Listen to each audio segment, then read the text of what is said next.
I want to start our conversation about this special effects, demonic possession horror film with a look at Ratatouille. What I say is true. Anyone can cook, but only the fearless can be great. Anyone can cook. It's a feel-good slogan. And yeah, anyone can cook. Doesn't mean everyone who cooks is going to be great, but you don't need permission to cook. You don't need to learn how to cook before you start cooking. In fact, it's probably a better idea to start cooking before you know what you're doing. What does this have to do with what I'm talking about? Why am I talking about Ratatouille? Because this movie was made with zero money, budget of zero. They didn't have money. They didn't have permission. In fact, the official address that this movie was filmed at is kind of a secret because it's where the guy worked. You know, he didn't exactly have permission to do any of this. But I mean, they pulled it off. They even put visual effects in here without even knowing how to do it before they did it. They just looked it up on the fly, figured it out as they went along. You don't need anyone's permission to make your movie. You don't need to know what you're doing to make your movie. Figure it out as you go along. If you've got a vision, you can bring it to reality. But there's a small problem with that. This movie is one of the most divisive movies out there as far as, indie found footage. Lots of people love it, or they just walk out before the 30-minute mark hits. We need to suss out what's going on there because this might be for you. This movie might be exactly what you're looking for, or it might be a great example of the last thing you want to deal with. So obviously we're going to get into that, but before we do, hi, my name is CJ. I am your movie god for the Found Footage broadcast.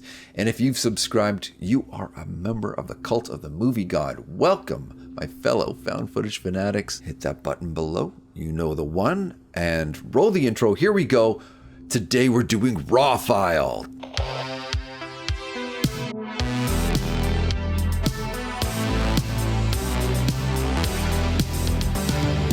Okay, so we go. Raw File 2025. This zero budget production. You know what? Actually, let me give you the official description. Following up a questionable suicide, an investigator and her cameraman venture into an apartment complex looking for answers, but instead they find something terrifying roaming the corridors with them.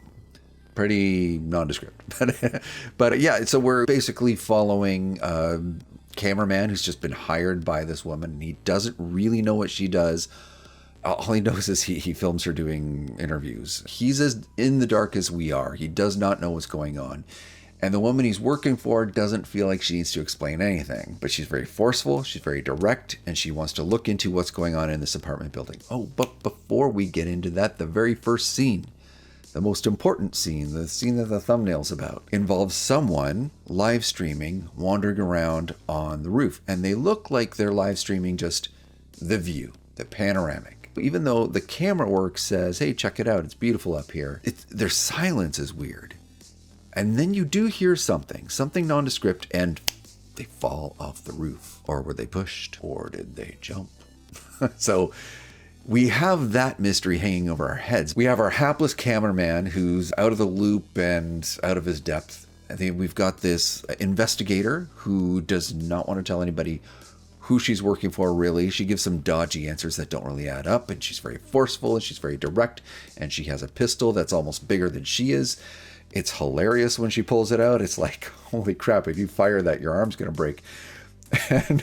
And of course, we have our concierge, the guy who lets everybody in and walks them around the building and brings them to the apartments that they need to investigate so they can do their investigation and find out what's behind this guy's death.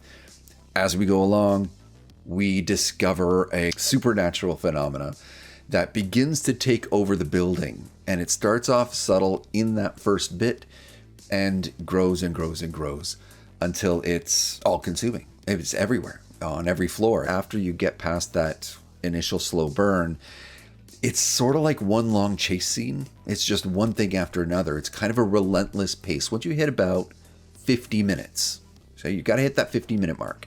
And once you hit that, it's crazy. It's a pandemonium. But this is a movie that's an hour and 38 minutes long. So what did they do for that first 50 minutes?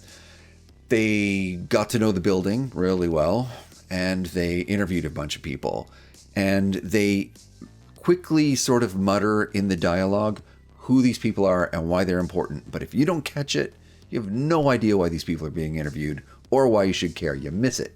The stakes are glossed over. They had 50 minutes to play with, and they gave that critical information of who these people are and why you should care a few seconds in that 50 minutes. So what happens is most people watch that beginning going, and that can be frustrating. That first 50 minutes could have been done in 20 easily. Like, it didn't need to be that stretched out.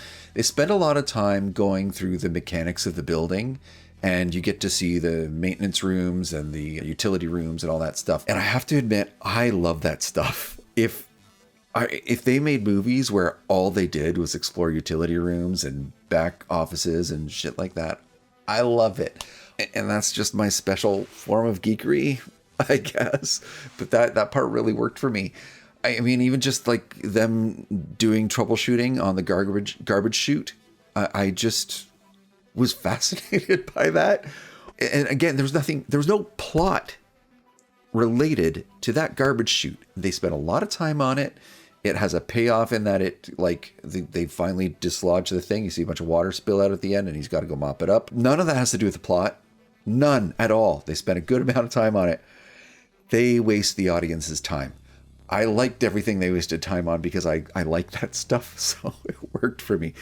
But legit, they just sort of were. You know what it was? He really does work there, like in real life. He wanted to show off his job. I really think that's what was going on. But set that aside. Here's the thing.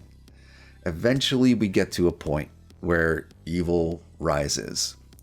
And when everything escalates, very suddenly, it starts actually getting scary.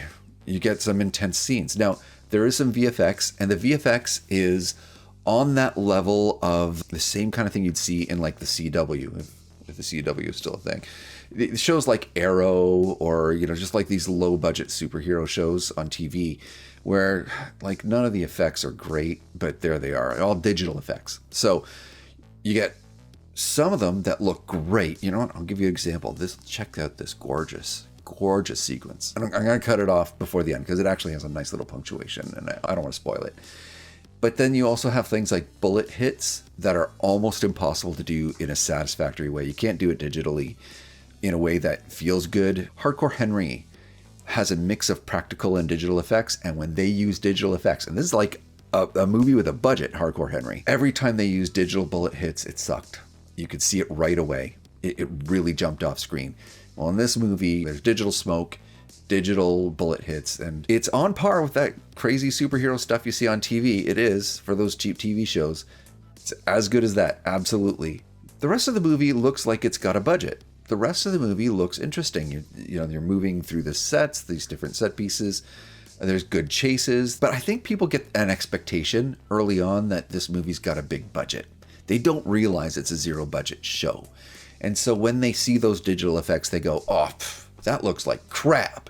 Like, you just figured it out as you went along, man. And on that level, it looks not bad. Not bad at all. But you know what? I get it. It's found footage. You want to feel like it's real. You want to feel like you're immersed. And as soon as you see something digital, it's not so great. If you go on YouTube, you'll see a lot of good independent movies with zero budget, and they just cheat using ketchup or whatever, and it kind of works, but you do you, man. So all that utility room stuff at the beginning gives you a sense of space, and because you have a sense of space, you have a sense of stakes when it's time to try and escape, when it's time to run away from evil or go looking for someone. You realize how big the space is that they're going to have to traverse in order to escape from this place, and you wonder if maybe they can even do it. All of this stuff, you got it all in your head by the time we're running for our lives. Plus, from like an overall plot perspective, I really liked where it went. I mean, I had to really pay attention to the dialogue to follow everything that was going on, but I really enjoyed it. And considering like this is like first-time filmmaker stuff, not a bad script. Considering all these actors, I mean, usually, okay, if you're like considering making an indie production, you limit your cast to one person, just you, or to you and a friend, or you and two friends. But you don't go with this many people usually. For them to juggle this many balls, plus do visual effects, I mean, it's kind of an astounding feat. Plus this huge set piece of the building that they're romping around in for the whole thing. It's kind of remarkable, how they pulled it all together. So yeah, there's rough edges. But overall, it's freaking amazing for what they had to work with. Anyway, it's time to get into the main question, the big question, the only question that matters. Should you watch it? You know what? If you're into indie horror, you got to see it. It holds up really, really well against other independent films. And the action at the end is absolutely a great payoff. It pays off at the end. So if you like horror, there's not a lot of gore, but there's some good like supernatural content and lots of running and gunning. And you know what? If you've ever considered making a film yourself, this gives you permission. Anyone can cook. However, if you're the impatient type, legitimately that first 50 minutes could have been done in 20. Legitimately, they take their time getting going with this movie. And so you will have nothing to do but pick on the flaws. You'll have lots of time to pick on the flaws. And by the time the pace picks up, that's the rhythm you're going to be in. You're going to be in the habit of saying, nah, I don't like that. Oh, I don't. What about that? So if you get really hung up on pacing and you don't like a slow paced movie, you got to skip it. It's not going to work for you. And also, if you're picky about digital effects, if you've ever seen a digital bullet hit and it didn't work for you, there's enough of those that it's going to make you crazy. Personally, having seen the movie twice, I can appreciate all the flaws. I can appreciate all the concerns people have about it, but I think it still works. Overall, I think the whole production came together really well. And I was more entertained the second time when I was able to actually pick up on all the little plot beats that I missed the first time.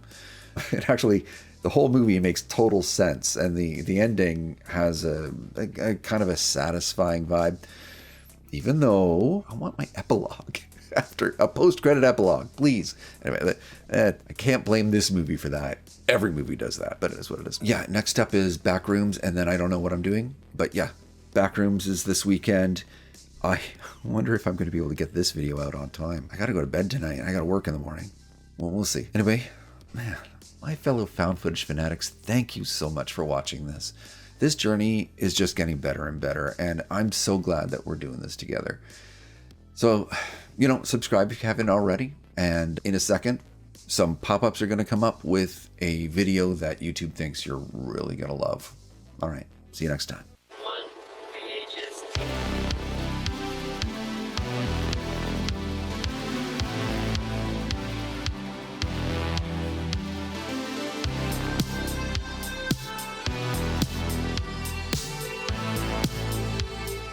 One for the ages. God, I'm starving. Okay, time to go eat.